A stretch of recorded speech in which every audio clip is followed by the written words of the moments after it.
I was like, wow, I'm from Kansas, I'm doing it. And so I'm like, let me pick up the torch for everyone. Let me be the savior. And it's like the shadow side of the 5-1 is wanting to always like care for everyone. It's just learning that balance. Like it just made you super connected. Yes. Took about a year and a half. And that's when my spiritual journey began. I like found meditation and I was like, I'm healthy now. I'm fit. I am going to become a meditator. And then that went down a whole other journey. I constantly kept trying to hold space for people around me. Even though I was having my own experience, I wouldn't scream. I didn't want to bring any attention to myself. The anxiety in my body of like being seen was really difficult. They probably just think that I am a horrible person. Somebody's got to step up. And I stepped into the GM role. And I honestly believe this is going to be your opportunity to like truly be tested on like your character, your integrity. Welcome back to the podcast. I'm really excited to share today's conversation with you all as we're diving into the complex topics of supporting women's mental and emotional health, authentic leadership, the good girl conditioning, self-compassion, and building positive body image through holistic healing and wellness. I will pre-warn though, this episode may be a long one, but definitely worth it. So stay for part 1 and then continue on to part 2. Our special guest today is Lecia Fox, a personal trainer, women's health coach, and advocate. She's the host of the Inner Gains podcast and curator of live women's health events. Lecia, thank you so much for joining us. Thank you for having me. I'm so excited. By the way, your voice, so smooth. Oh, thank you. So smooth. I'm like, I will listen to you like read the ingredients on the back of like some bagels. Amazing. I love that. Thank you so much. Yeah. Okay, so let's jump in. Yeah, let's dive in. What got you into your profession?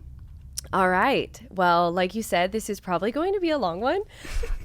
What started me in my profession, I got very ill. I was in Hollywood working to become an actress and still do love the acting world, but was also bartending and serving at the time in Hollywood. And going to bed around like 3-4 in the morning, waking up at like 9 to try to get my workout in. And it just was like a very toxic environment. I started to experience symptoms of my hair falling out, getting cystic acne, and then my thyroid started to enlarge, like to the point that it was like getting into like my airwaves. And I was like, that's fine. I'm not going to do anything about this until the acne got really bad. And then I was like, I feel like this is the way the universe had to like hold me down by the back of the head. And I was like, okay, not the face. So I finally got checked out. I went perimenopausal. So never in my life had I had issues with my cycle. And I started to actually not have a cycle. And I wasn't underweight by any means. I put on almost 30 pounds in 30 days. My body just went haywire. And I was like, something's definitely wrong. At the time, I had saved up about $15,000, which for like a 26-year-old, I was feeling like really proud of myself. Yeah, in LA. I know. I was like, wow, I'm from Kansas. I'm doing it. So I went to a doctor, just like a general practitioner, and was told that I was struggling with depression, which runs in my family, especially my mother's side of the family, and that I should get on depression medication and then also seek out possibly getting my thyroid removed. Damn. And at 26, I was a health rebel then, and I'm a health rebel now. And I was like, I also have this thing with authority where I'm just like, I'm going to get a second opinion. So I was thankfully introduced to a chiropractor who I say he saved my life. He was the first one to introduce me to affirmations. And at the same time, like a connection with my body and understanding that if I had patience and grace on her, like stayed connected to myself, he always said it like with adjustments, it like aligns you so that way you can like reactivate your light, you know? And he was like, I think in his 60s or 70s. And I remember I had family members that were just like, you need to go to a real doctor. You could be violently sick. And I was just like, I'm already sick. I don't know what, you know, like it can't get much worse. So after that, I went to an integrative nutritionist and I decided I no longer wanted to be in the service industry, got my personal training certification. I wanted to like lose the weight and get fit and, you know, all those things and really just start taking care of myself from the inside out. And that is what kicked me off into this whole journey of 11 years now. I just turned 37. Wow. What a nice trip down memory lane. Yeah. So that is the long story of what got me into my own self-discovery, which I have since turned around and made into like a career myself. For those listening, what is perimenopausal? Perimenopausal is right before menopause. Oh, interesting. So Okay. yeah, your system is essentially showing up as if you are going into menopause, which it definitely at the age of 26 Should not be. not good. No. Yeah. No, damn. Okay. Yeah. So from the moment that you seeked help, how long did it take you to essentially reverse it? Yeah. Or are you still in that place? Great question. No, good. it took about a year and a half. So I did things like the FODMAP diet. I learned about my hormones. I learned about my cycle, which I was very ignorant to, and looked back on my sex ed classes and was like, wait a second. No one ever taught me anything about this. Like, the body is incredible. Bizarre, right? Yeah. I was like, wow, I had no idea I ovulated. What does ovulating even mean? Yeah. Like, I had a whole education, like self-education around my health. So it took about a year and a half. And that's when my spiritual journey began. I like found meditation and I was like, I'm healthy now. I'm fit. I am going to become a meditator. And then that went down a whole other journey, as we know. Have you ever struggled with body image? 100%. In what ways? You know, when I was younger, so I grew up with one side of my family is Hawaiian and they're like petite and like really little. I'm talking like 100 pounds or less. And they look beautiful. They're Filipinos with these long, you know, pretty dark hair. And I was always just like, I wanted to look like them. And I had a lot of baby fat when I was younger. And I remember just feeling like I was the big one and it was kind of like a joke. Like, oh, you're the big one of the family. And as I got older, I read like Cosmopolitan and went through my own issues with like bulimia. Very short-lived because I don't like throwing up. And I also really like food. So starving myself was not working either. So It's probably a good thing. Yeah, Like, I know. When we look at it, it's probably a good thing. Yeah, it didn't work out. Yeah. In a great way. Yeah. Yet I would say when I got into Hollywood, that was probably the hardest time. There's a lot of pressure to look a certain way, sell yourself sexually first. And I felt like I had a young looking face. And I was like, when am I ever going to look like a woman? When am I ever going to, you know, feel like a woman? And now being 37 and feeling like I still look young, I'm like, all right, actually it worked out. But at the time I struggled a lot with that. And in fitness, you know, it's about the body. It's about how it looks, not how you move, not how you feel, but it's about how does your body look? Yep. And that became another kind of like obsession around like getting my body fat really low. So I would say it was kind of like a back and forth, nothing ever too intense and heavy, but definitely had my own body dysmorphia. And as I'm aging now, which I really feel like as women, we get to talk about in a loving way, it's become more apparent any sort of latent or unconscious beliefs around aging. I know I hear this a lot about like, oh, you're in your late 30s, girl. It's all just gonna start packing on. And I'm like, that does not make me feel good. Why are we saying that to each other? I think it's just because it's a thing that's been passed down and down and down, right? Yeah. It's like the same concept of somebody who gets pregnant. It's like, oh, once you get pregnant and have kids, your body's ruined. Forever. No. Yeah. Like, or no. So I think it's just that same thought process being handed down over and over and over and again. Yeah. Yeah. Which is actually how my next topic is brought up probably, is the good girl complex. And you manage franchises right now. Yes, I do. So how does that show up in your work or in the leadership team? Yeah. Okay. Woo, girl. Let's pull back the layers here. I started managing, I think maybe like 12 employees. I came on into this position as a sales and marketing manager, and then the GM quit, and I was like, somebody's got to step up. And I stepped into the GM role, and I honestly believe life was like, this is going to be your opportunity to like truly be tested on like your character, your integrity. And I had never been in a leadership role like that. I was maybe an employee who they always wanted to like bump up, but I just never took the responsibilities because I just knew the stress and the pressure, and I didn't want to deal with it. So when I stepped into this position, I recognized a lot of things about myself that I would not have learned had it not been for this. And one of them is, as a woman in leadership, especially in the fitness industry, where even though it's no longer fully a boys' club, there can still be like a little bit of like lack of respect. Like, oh, you don't really know what you're talking about. You're a girl. You're a girl. Yeah. And I was managing men and women, and I found that I wanted to be an empathetic leader. I wanted to come in and I wanted to be like, it's okay, I've got everyone. I don't know if you've ever heard of human design. Yes, love it. But I'm a 5'1", and so I'm like, let me pick up the torch for everyone. Let me be the savior. And it's like the shadow side of the 5'1" is wanting to always like care for everyone. To clarify, which category do you fall into? I'm a manifesting generator. There we go. Okay.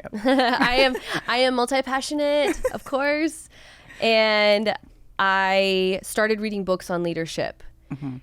My greatest struggle when we're talking about the good girl complex was standing firm in something and feeling like if I had a firm look on my face, or if I was just very clear, like, hey, so going forward, X, Y, and Z needs to happen, I would get in the car and just be like, they probably think I'm a bitch. They probably just think that I am a horrible person. I'm a terrible leader. So in the beginning, I would be like, by the way, you're a great employee. You know, I really like X, Y, and Z about you. You're not in trouble. And I would try to soften the blow for them. And what would happen is I would have an employee on the team for months who were infecting the other aspects of the team because I wouldn't just let them go. And I had a lot to learn, especially when you run a franchise that doesn't have like an HR. There's no, you know, having been a business owner yourself, if there's no process and steps to letting somebody go, it can feel very personal. Yeah. And I would even take on to the point, if I had to write somebody up, I would take on to the point their grief of feeling rejected or in trouble that I wouldn't sleep for like 2 nights. It's funny how it shows up in business though, or the good girl, the motto, like whatever it is. Yeah. My biggest struggle when I first started my business was the same thing. I just want everyone to like me. Yes. But at the same time, that'll be the thing that destroys your business because you're not actually a leader. You're just there trying to make friends.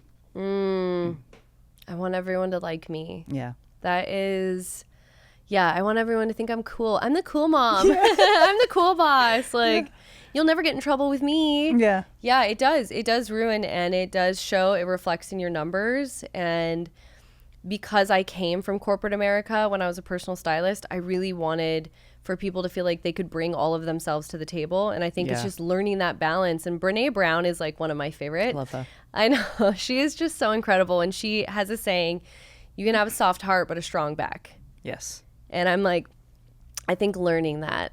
I also, in astrology, have a Cancer moon. So I'm just like, I want to mother everybody. But you can't. It is hard because so I'm a projector. So I can see the potential in people. From the top. Yeah. And it's hard because it's like, oh, I can see it straight away. Yeah. Now let me try and pull it out. Yeah. But it's like it's a two-way street. I can pull, but if you're like, nah, I'm good over here. And then I'm like, no, just let me pull a little bit more. Like, but I can help you. Yeah, let me help you. Yeah. Even if you don't want it, right? And so I had to learn, like, not everyone wants help. And that's a thing that I have to learn. Did you ever find when you were a leader and had a team underneath you, or just like people you had to manage, that did you have a certain way that you could like kind of pinpoint? Was it just their actions to where you're like, okay, you're showing that you want this too? Or did you ever have to come into the inspirational role and be like, I'm going to inspire you? Because I do feel like when we're in leadership roles, sometimes it's a consistent, someone called it the chief reminding officer, where you're like, you can do this. I believe in you. It's it's a balancing act of both, right? It's knowing when to be like, okay, this is what I can help you with, and this is what I did, and let me show you that it is possible with all these other people. Yeah. Let me give you the tools, but now it's up to you to do it. And if you've told me you want X, Y, and Z, then the next time we sit and have this chat, I'm going to remind you of what you told me. It's not what I want for you, it's what you want for you, and I'm just going to remind you. And so if the next time we chat, you've not done any of the tools that I've given you, Yeah. you're just telling me that you don't actually want it. You're just saying that you do. 100%. Yeah. That's something I think I just recently learned Yeah. at an event, was that we need to sit down and they need to speak out their goals. Yes. And then me just be like, yeah, those are your goals. Yeah. You just told me what you wanted. Yeah. Now, what are you going to do to get there? The things we learn. Yeah, right? Yeah. And I think, okay, everyone struggles with, even I have at whatever point in my life, right? Of being like, oh, this is what I want. And then 3 seconds later, I'm self-sabotaging myself because I'm like, oh, I can't do that. Yeah. Right? When I already know that 100%. I can.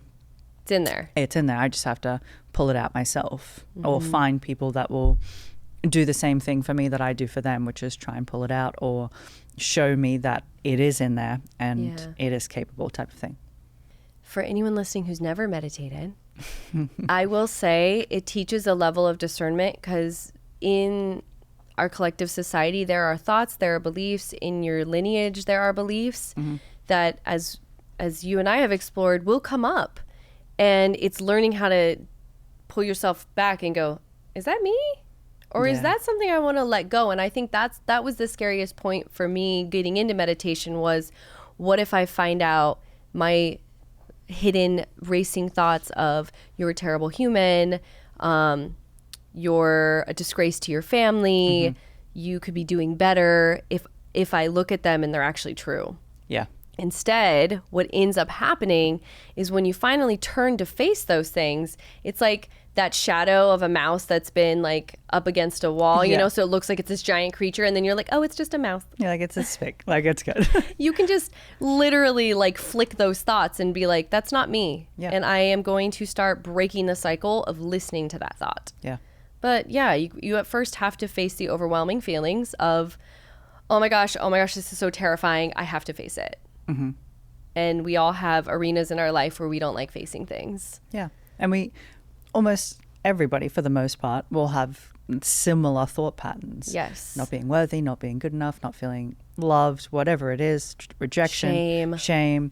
It's just to the amount or what form, but they're all there and we all have them. And then the level of dark thoughts that somebody will have will be different to person, Yes. but we still have them.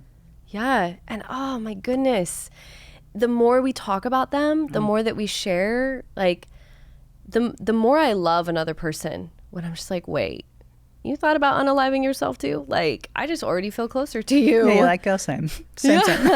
This makes me feel so much safer with you, because now I know that like you have the full range of human experience as I do. And if we normalize it, then it becomes something that doesn't, in the dark, attack somebody when they're alone, you know, or feel like they're being attacked when they're alone. That's definitely a huge passion of mine, is just being like, I want to be as relatable, as honest as possible, so that way when someone hears it, they're like, well, she seems normal, so the fact that this is happening to her, you know, like sometimes I feel like life puts certain people in certain industries to just be like, okay, you seem like you have it together, but like you also had that weird thing happen. All right.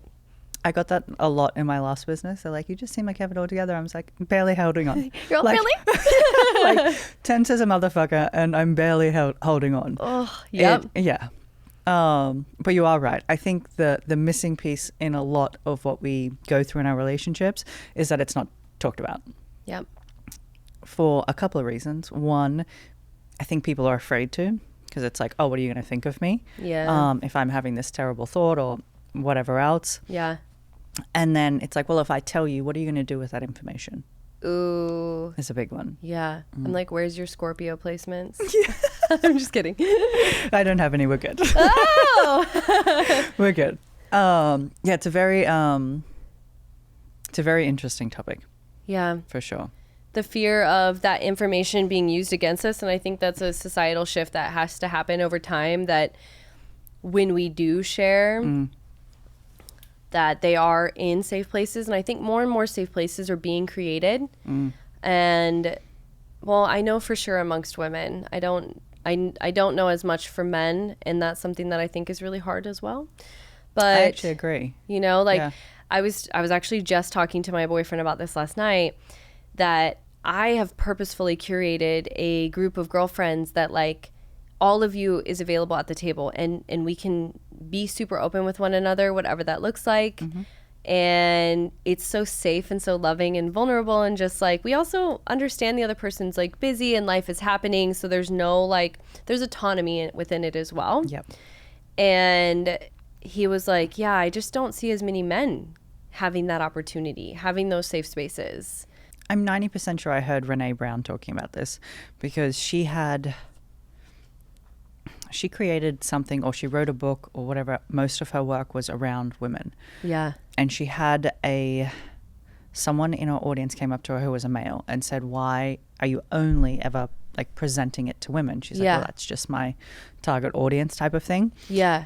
And he's like, well, his response was I'll find the clip, but it was like it's based around vulnerability. So for him to show up and be vulnerable with his family, his wife and his daughters expect him to be the white knight, which means he's always saving them. Yes. Right? Which means if he was to turn around and be like, I need saving right now, or I need help with this, or whatever it is that I need to be vulnerable, their perception of the white knight now changes. Yes. That is, oh my gosh. I remember listening to that exact thing. Or like section in the audiobook when I was riding home from Phoenix with my boyfriend. And I really kind of sat with myself and was like, yeah, how do I feel when a man shows vulnerability? Right. A man that I'm either in relationship with or who's in my family. Am I a safe space for them? Or am I actually like projecting onto them what society projects constantly, which is like, buck up. Don't do that, because now I don't feel safe. Yeah. And I was like, wow. And this current relationship I'm in, we have healed so much of that because he openly expresses, I openly express, and we just like hash it out, get it out. And I've had to face the parts of me that have been deeply programmed to say like, if a man cries, then he's weak and like not a good provider. He's this, he's that. And I am so grateful to get to now see men from a more holistic space of like, well, the full range exists within you as well. And that's something I needed to work on within myself. When I heard that quote, I was like, damn, that is me, Brené. You're like, I feel seen. Yeah. Tell me about your experience with plant medicine. Yeah.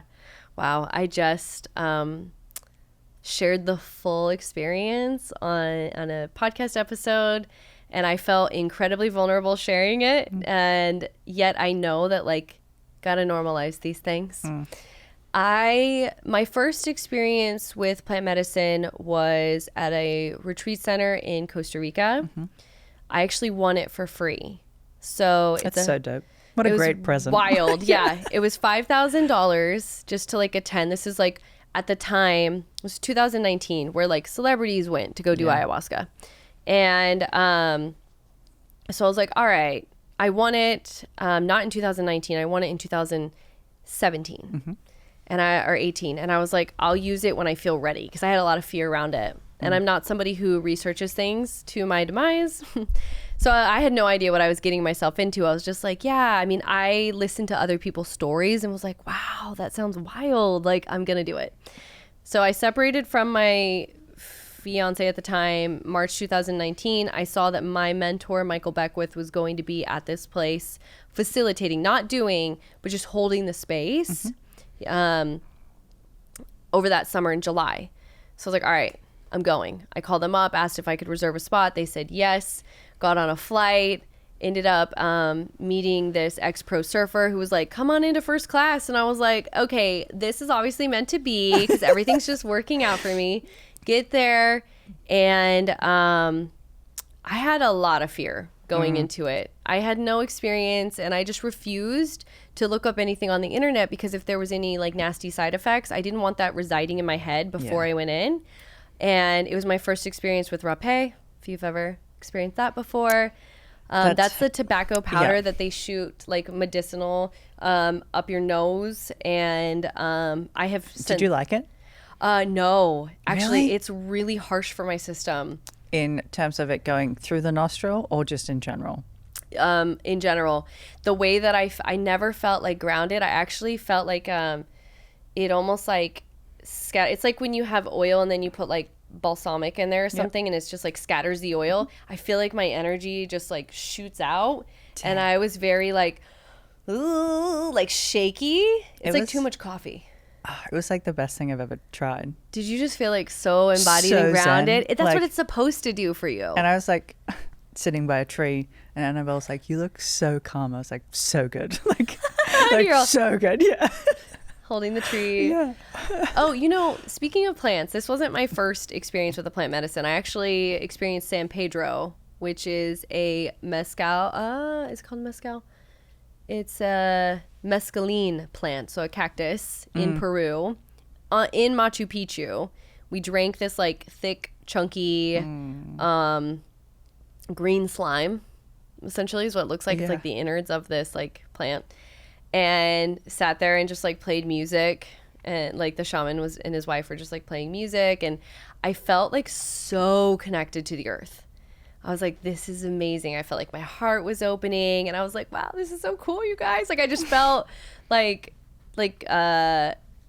weed marijuana was like never really my friend, and so I was like, this is it. Maybe like whatever this was, it's like peyote kind of. So I was having this like full on experience, and then when I came back to the States, I could almost like hear plants needing water. And I say this, like, it's the weirdest thing. When I walk into someone's house, I'm like, are all these plants like fake or are these real? And it's like, now my plants, I never was taught like how to garden or anything, but I have like a green thumb.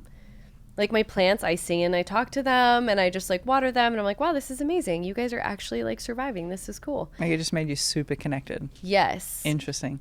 So that was I didn't have any like hallucinations or anything. I remember there was one point I turned around and we were in one of the old temples, like of like the high priestesses or something. Yeah. And I was just like, this is so cool. The history here is outrageous. And I still believe that aliens created, like, they have megalithic stones and just the wild stories. I'm like, how did these stones get here, everybody? How did they perfectly get aligned and shaved down? And like, and one of the history guides was like, well, it started with one generation. It could maybe be like 7 generations later that you would actually see the fruits of that labor. And I was like, is it or is it aliens? But that's fine. I remember I turned around and I looked at the rocks in this temple, and there was a snail asleep and a wasp was starting to build a nest in the same exact little like square. And I was like, wow, we can all coexist. That happened. Ayahuasca, though, 4 nights, rapé and ayahuasca. Incredible yet horrifying experience at the same time because there were 87 people. Oh, yeah. Good. I had some incredible healing within myself about one of the first aspects that I had to meet within myself was I was carrying guilt that I didn't protect my siblings and I didn't help them enough. And so there was a lot of grief coming to the surface that I had been holding since a little girl. We had a very like chaotic household, and so at the time when it started to all come up, it was deeply centered around my brother. We were both very young, and there was some abuse in my household. So, and I love both my parents dearly. So it's like, it's always harder as you get older, and we've all done so much healing to be like, but this did happen and it affected us. It's like, I think it's the hardest thing about, like, as you grow up, you obviously, like, your parents were the people that you looked at and you're like, you've got your shit together, right? Yeah. And then you grow up and you're like, oh no, you didn't You're actually human. have your shit together, and you just were doing the best that you could with what you had. Yeah. And I think that's the hardest, like, I know for me personally, like the hardest thing to accept. Yeah. Like, and it's the wanting to be liked. I'm like, I never want to speak ill of anyone. And it's true. Like, you can hold both at the same time of, I love you so much and I'm so proud of how much we have grown. Yeah. And I was very angry. Yeah. And I was very resentful. And that was one of the, Wednesday night was the night that only women served the medicine. And it was only female shamans in there. We love that. And that was the night that I had my greatest breakthroughs, my greatest healings. The first 2 nights were like, not it. And yeah, it was just very powerful. I got to release all of that I didn't even know I was like emotionally, like mentally, it was taking up energy in my head and in my body, that I felt like I hadn't done enough for them. And just facing that and recognizing that was never mine to carry in the first place, it gave me good separation to come out of that and be like, okay, I love them and they're adults now. Yeah. And they make their own choices, and I get to, and I have to separate myself. It's Yeah. It's interesting that you just shared that, because I just went through the same thing. Really? And yeah, like maybe it was the start of May when I decided to take a trip. And yeah, it was the same thing, this immense amount of guilt for what I could have done, should have done, or might have done. Yeah. But it was coming out on the other side and being okay with the fact that, well, I made my choice and you made yours. And I'm where I am because of the choices I made, and you're where you are because of the choices that you made. And it's not mine to carry. And it's so empowering and still so hard sometimes. It is. Yeah. I feel like it still creeps back in sometimes, but yeah. Yeah. It does. In my family dynamics, like, I'm the one who's just very strong and like can push through anything, can make it through anything. And my two siblings, you know, they just need help. And we know, we've all three of us had very open conversations around it where I'm like, so you guys see this, right? Like, it's not just me. And they're like, no, we know, but also we're just babies, you know? And I'm like, we're only a couple years apart. Yeah, it is a very difficult, I think it's one of the more difficult emotional paths is to face that, like, we have to accept people and meet them where they're at. Yeah. And sometimes that can mean setting boundaries, separating ourselves from them. And it can also mean, like, no longer carrying the weight of their decisions, which is just, it's a tough one. What was hard about the ayahuasca?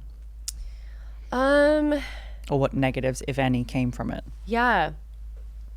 I had the first 2 nights, I had a recognition that I was like an anchor for a lot of what was going on.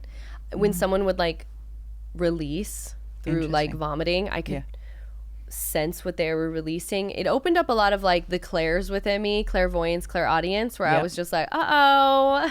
Like, this will be fun. I had these gifts. And I started to be able to hear and understand a lot of what was going on that wasn't being said. I would say the hardest part, and what I wouldn't recommend, is being in a group that large with so few practitioners, shamans there to like support.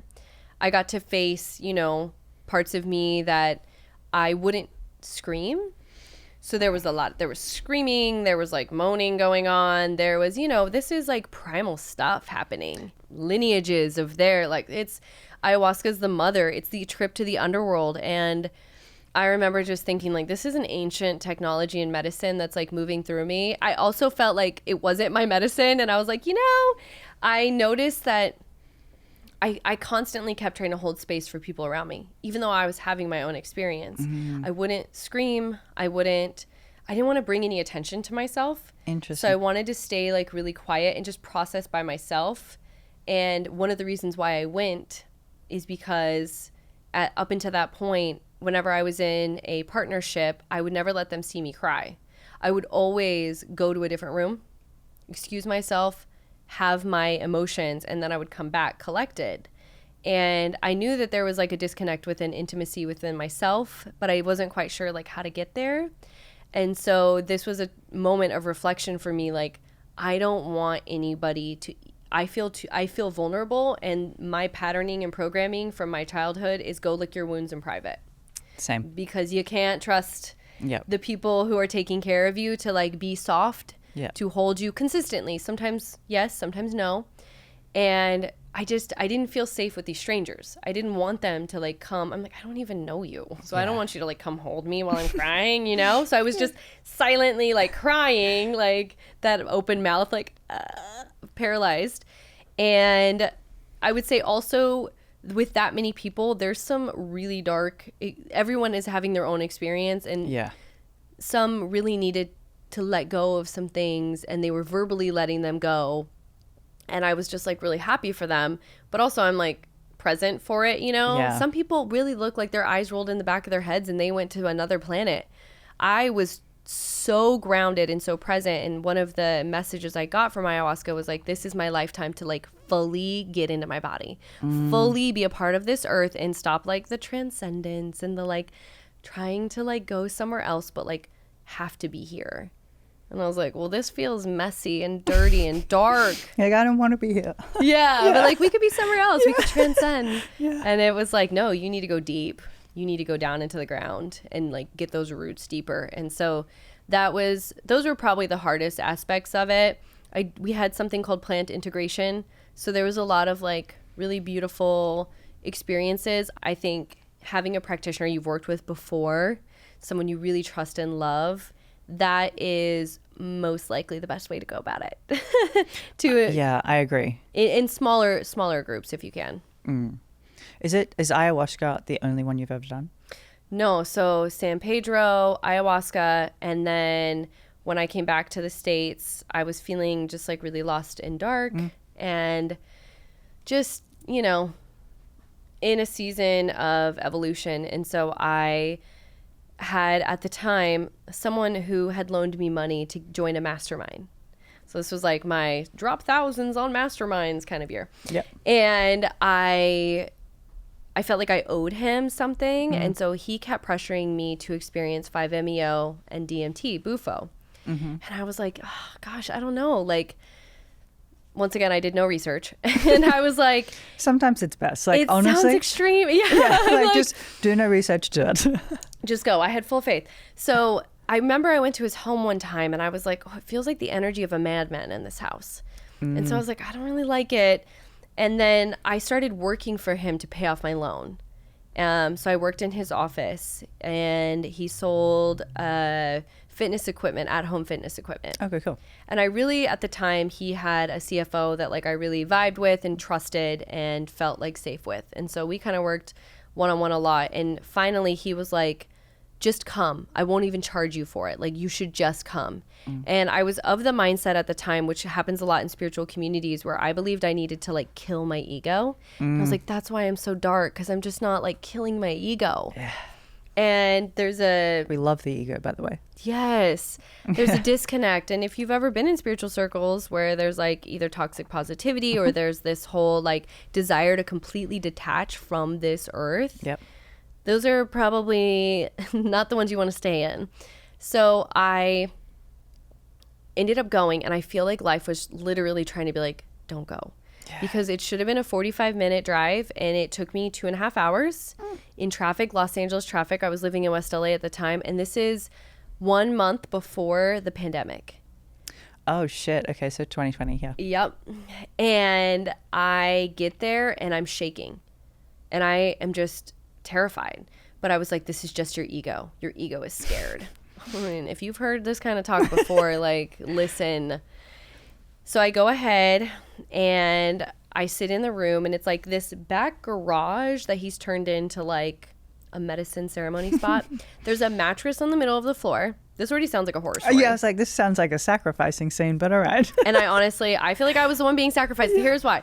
Because, so there was like, you know, I remember there was like a tapestry. So the guy that was offering the 5-MeO is a psychedelics doctor. Okay. He's like a total hippie looking dude, like long white beard. And when I get there, we all sit in a circle, and I'm immediately like, I don't like this group of people. Not that I don't like them. I just didn't like this space. I was like, this doesn't feel good to me. And I was like, shh, that's just the ego talking. This is before I learned a lot about self-protection and my own like race to chaos. Like I, you know, anytime anything felt safe or peaceful, I was like, how do we fuck this up? How do we make this crazy again? So I watched another guy well, this is what actually happened first. So the psychedelics doctor is like, who wants to do 5-MeO? Now 5-MeO is a synthetic man-made version of DMT. And I said, I actually don't want to participate in that. I was like very holistic. I'm like, I don't want to participate in something synthetic. And he's like, well, I'll speak to spirit and whatever spirit says. He's like, I'll decide for you. Ladies, right now, if you need to work on your good girl complex, this is why. So he walks out. He comes back in and is like, everyone's doing 5-MeO. I have no idea what like amount I got. I have no idea, like anything. It was literally like just doing some drugs in the back of this guy's garage. With a mattress in the room. With a mattress. So one guy goes first, and apparently with like these like DMT, like it can activate like, I don't know, your horniness.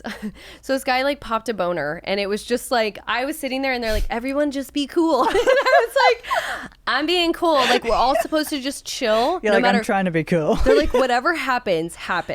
Is that why the mattress was there? Well, it's because you pass out. For like the first like 30 seconds, you go dark, like entirely dark. So you need to be in a safe, padded, comfortable spot. Space. Okay. And we're all in a circle, and like the way they set up the ceremony was like, we're all just here to like have our experience. And the guy who was, you know, the one who kind of like pressured me to go, was like, hey, you know, sometimes like people take their clothes off. It's no big deal though. Like, do whatever. And I was just like, I don't know if this is what I should be doing. So you kept your clothes on, right? I kept my clothes on. Dude popped a boner and had this whole like dance experience. And I was like, this is so weird, y'all. But like, I'm not judging, just watching.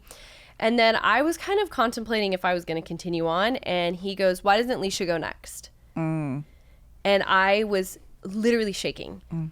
And he's like, are you ready? And I'm like, yeah. And this is when I like I had still adopted the warrior like within me. Like, I can do anything. I can face anything. I have an Aries North node. And I was just like, let's go. So I like get in there. I smoke it because it's like this inhalation. Yeah. And I actually filmed this. I set up a camera. I've deleted the video because it was one of the most terrifying things I've ever seen. It looks like an exorcism. I fall backwards. Like, you literally, it's like just complete, it's like complete, like, gone. They pull my legs out from underneath me, and they say you're kind of out for like 4 minutes, really.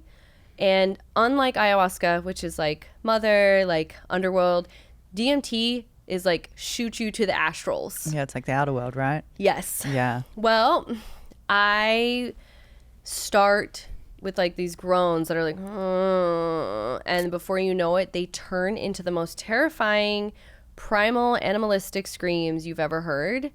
And when I was watching the video, I was like, oh my gosh. I start within 2 minutes, I'm screaming for somebody to help me. And it felt like something was chasing me. And it was like, you knew I would come to this. Like, all this stuff is happening. People are in their cars right now listening to this, and they're just like, oh my God. But don't worry, like, these things don't just come. Oh my gosh, weird. So I was like, oh wow, this is like really intense. And when all I remember from the experience was feeling like I was in a corner and I was like this, and I was like, please stop. Like, I just remember doing that. And I asked if I could open my eyes. So I jump up on my knees in the video, and I'm like, can I please open my eyes? And he's like, yeah, like, do whatever. And so I opened my eyes, and just like everybody was like this golden hue, and it was like this very weird experience where I was like, are we in spirit school? Like, what is happening right now? It was as if we were like on a different plane. And it only lasts for a few minutes, like maybe 8 minutes max. So I finally come back down, and I'm just like, oh my God, that was the most terrifying thing I've ever had. And then he's like, all right, now you're ready to do bufo, which is the frog poison. Yes, because it's a frog, right? And I was like, do you ingest it? You smoke it as well. Okay, yeah. And so I'm like, hold on, let me vomit real quick, because I'm a warrior and I need to prove myself. So I vomit in this bucket, and then we do it. And it's more of like a body high. And I'm like, I'm still trying to process whatever just happened. And then after it's all done, this psychedelics doctor is like, did you transcend? And I went, I don't think so. And he's like, you did, I saw you. I was like, what? He's like, you know nothing. Yeah, he was like, you did, I saw you. And I was like, okay, I did. And so I'm laying there, and he's like doing sound bowls over me and stuff, you know. And I was just like, what have I done to myself? After my experience, 2 brothers, they were the only ones. I feel like they were sitting right underneath a light. And I looked at them, and I was like, you guys literally look like angels. They left, and they hugged me goodbye and said, we are not doing it. We knew from the moment we saw you, we were here to hold space while this happened. And I was like, what? So you're not doing it? Or were you just so terrified watching my experience that you were like, we're out? Because it was their first time too. Oh, shit. So then I feel like, I like that you got peer pressured, but they're just like, peace. yeah, they were like, we're not doing it. They ended up becoming good friends of mine, and they were like, we feel like somehow in a past lifetime we were your older brothers or something. Like, it was just this like knowing. That's and cool. They were like, please call us if you need anything. That was really, really crazy what just happened. And I was like, okay. But I still was very disconnected from the whole experience. I sat there and watched everyone else, and the woman who went last, when I say like an exorcism, I mean laid on this mattress and like tongue was out and was just like like Jabba the Hutt, like terrifying. I was just like, when he's getting strangled, like this is so It's mess. gonna be the best YouTube short ever. Just like edit that in really quickly. That was what it looked like. And I was just sitting there. My whole consciousness had been fragmented and shattered. But I was like, I'm good. I drove home and like my hands were shaking, and I called my best friend at the time and I was like, I think I just really messed myself up. And he was like, well, do you like need help? And I was like, I don't know what I need. I don't think I'm going to sleep for the rest of my life. Jesus. It was bad. It was very, very, very bad. And I just kind of like shoved that down. The pandemic happened. I moved back home to Kansas and lived under my dad's roof for the first time since I was 18. And it was one of the most loving and healing experiences. I felt like I was just chilling, collecting unemployment, like for the first time in my adult life, not working. And at the time, for y'all who got it, it was $4,000 of unemployment. And I was like, I'm not going to do nothing. Like, you're like, I'm rich. Yeah. I sold my car. I just like, that. I had no overhead. I was like, I'm just going to chill and try to heal. Yeah. And that's when I started microdosing mushrooms. This goes on. This is literally it. That's when I started microdosing mushrooms and really learning how to get back into my body safely. And it wouldn't be until August of 2022 when I finally started to show like the signs of suppressed like emotional trauma that I got into therapy. And now we are almost 2 years past in August, and found out that what happened that night was I had picked up what is called an entity. And for anyone curious or listening, this is not an average everyday thing. You cannot just be like walking on the street and like entities are like, ah. But it was literally like I started to have suicidal ideations in August of 2022. And there was a night where it was so bad. It was so bad that I was like grabbing my hair and I was like, please make it stop. And I was like, this is not me. I am not thinking these thoughts. I don't want this to happen. And at that moment, my fire alarm in my bedroom went off at 3:00 in the morning, just screaming siren. And I was like, and it like jarred me out of this like pattern of thought. And I went and I just like, there was no reason for it to go off. I couldn't get it to stop. My therapist, who I think she's like a mystic, she was like, that was literally an angel or something just coming in and like stopping. Yeah, it's like the divine timing. Yes. And I felt like I was just constantly being attacked. So this was a really interesting journey of understanding like energetic boundaries, how to cleanse yourself energetically.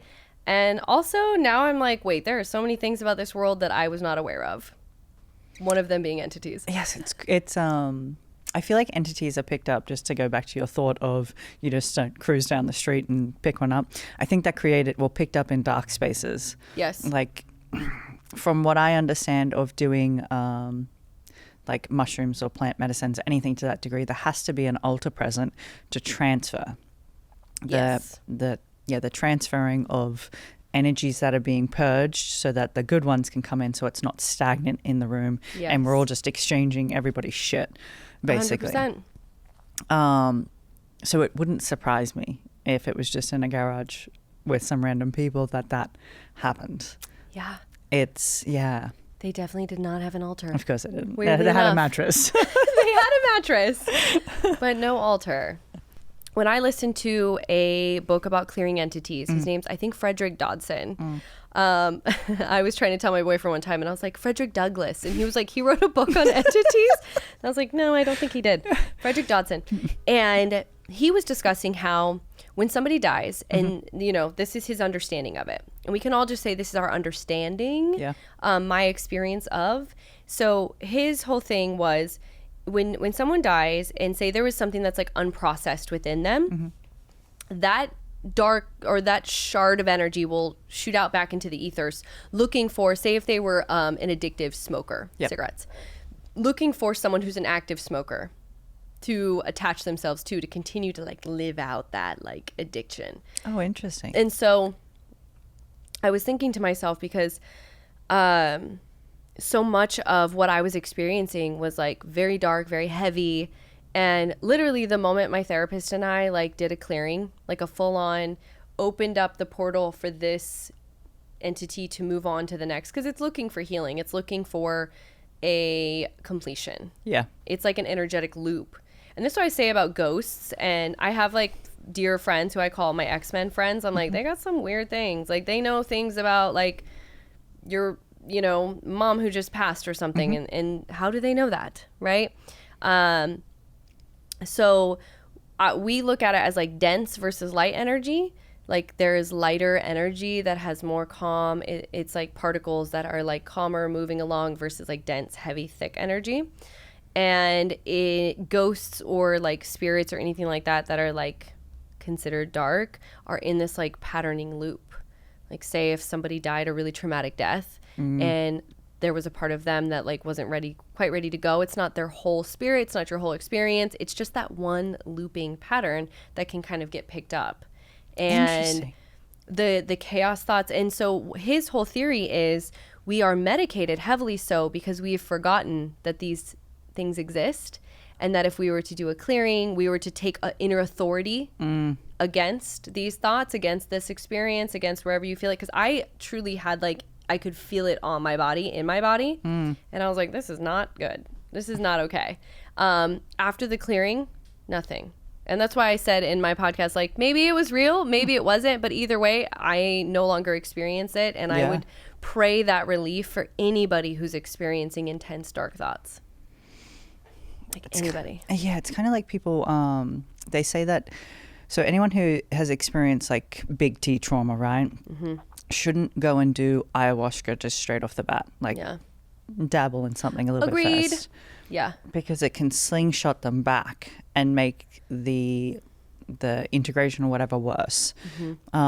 Simultaneously, it can create people with schizophrenia, which I think that's probably why people are like so iffy about it. Yeah. And as we should have some discernment around, like, don't be like me, kids. Don't just be like, I'm not going to research this or have anything. I mean, to a certain extent, yes. But I have felt since then, because I used to be like, you should just go, just try it for yourself. Now I'm like, well, maybe get into talk therapy, maybe do something gentle first, breath work, meditation, learn to feel safe within your body and to say no. Because that was my learning lesson around that, was like I had a fear of saying no. Yep. And I just wanted to be liked. So I'd be like, yeah, okay, I'll smoke 5-MeO. This is obviously like the meat of the conversation, what we wanted to get to. I just like looked at the time and was like, whoa, yeah. There needs to be more open conversations about this. And I feel like men are really leading the way in these conversations sometimes too. So it's nice to have like women openly speaking about their experiences. No, I agree too. I think, well, it's strange, right? It's so strange and it's out of the norm. And it's like, well, it is a drug. It's not the same type of drug. And actually, okay, so from somebody who I don't anymore, who did party drugs. Yeah. How I viewed like mushrooms and even pot and everything like that has changed since I've started doing like plant medicine and that. I'm surprised you're sorry. We talk with our hands. Yeah, I'm surprised that you, this is what I found interesting as you were speaking, that you didn't have blindfolds in your ceremonies. Everything that I've ever done, except for when I did it by myself, but ever since then, I get blindfolded. Yeah. And so the thing that I learned was when you're in complete darkness and you have music playing, the music helps you do the journey. It invokes different emotions or helps carry you in a different way. Yeah. And then ayahuasca the same, completely blindfolded for 8 hours. And there was different types of music. The women who held the space would walk around and either have different scents or different like soft sounds. So there might be like music, sound bath, or someone singing, but then they'll walk behind with like a little chime or something. Yeah. And having those musics and the different smells, so for all your senses, is what creates the ultimate journey to take you through whatever it is that you're going through. You might have like these complete high happy moments, and then with the change of a song, it drops you down into something else. Yeah. That is really, I'm like, I do wish I had had that happen. I hearing it from that experience of like your journey it reminds me that there are also incredible practitioners out there. There are incredible shamans who've really like earned their stripes, you know, like they're working not only with themselves, but taking time to gain the wisdom to be able to hold that space for others, because it's a very vulnerable space to be in. And yes, having blindfolds, like me opening my eyes and watching everybody go through their experience was definitely not ideal. Yeah, it's like, even when you're on like a small, no, I wouldn't say small, it has to be like a higher dose of mushrooms. When you look at somebody, how they view in normal reality is not how they view when you're on those things. Yes. Yeah. 100%. And then you learn that about like the multi dimensions within one person. It's powerful. It's crazy, stuff. right? Yeah. How did it help your mental health? I look at these experiences. The good version, not the bad one. one. Yeah, I was going to say actually both though. Like Yeah. I look at these experiences as it really showed me that I actually do have very strong discernment because I knew these thoughts were not of me. Yep. And I was able to separate myself. You know, there was a part of initially in the beginning where I would look at this new experience or these thoughts and be like, maybe I need to hold space for this to like transmute or heal or whatever.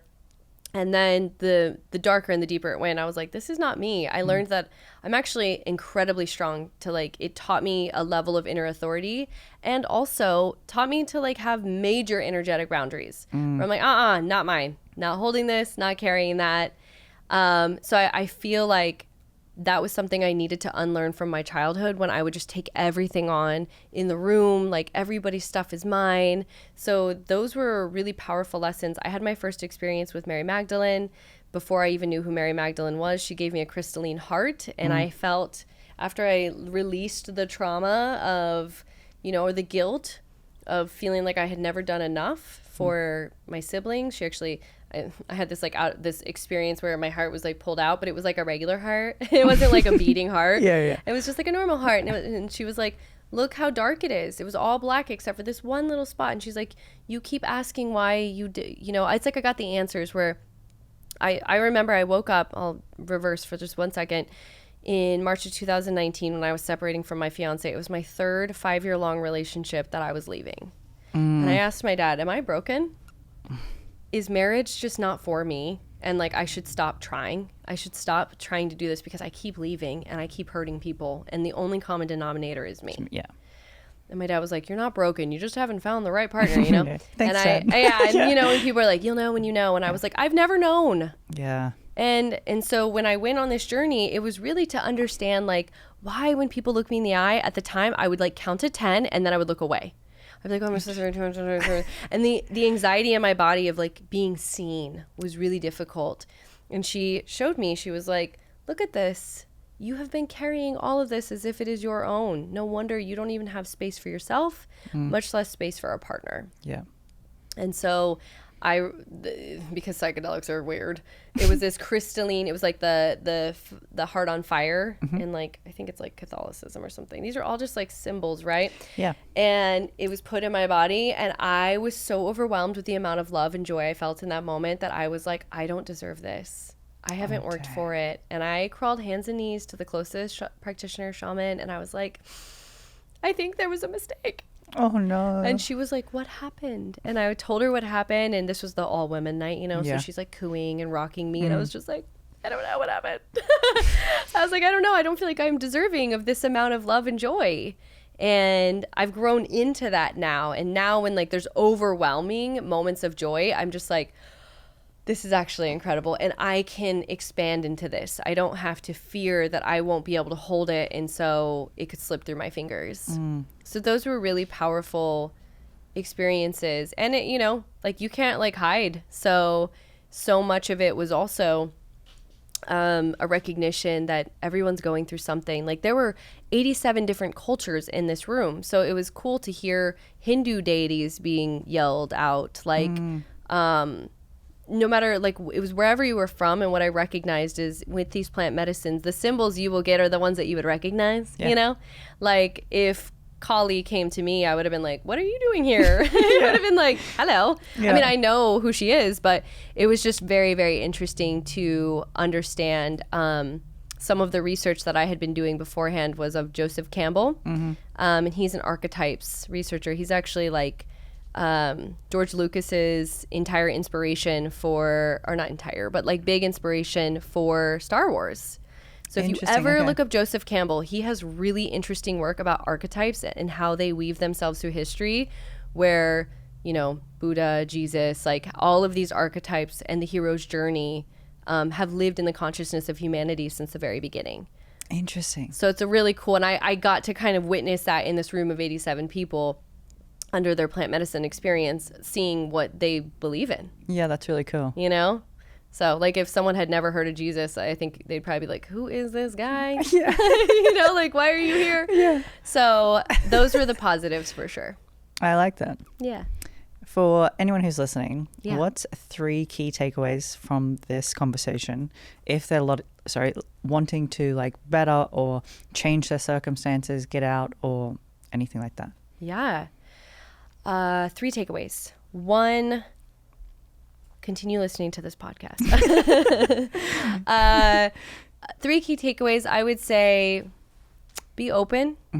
Be open to exploring your humanness and your spirit equally and having a curiosity. Surround yourself with safe people.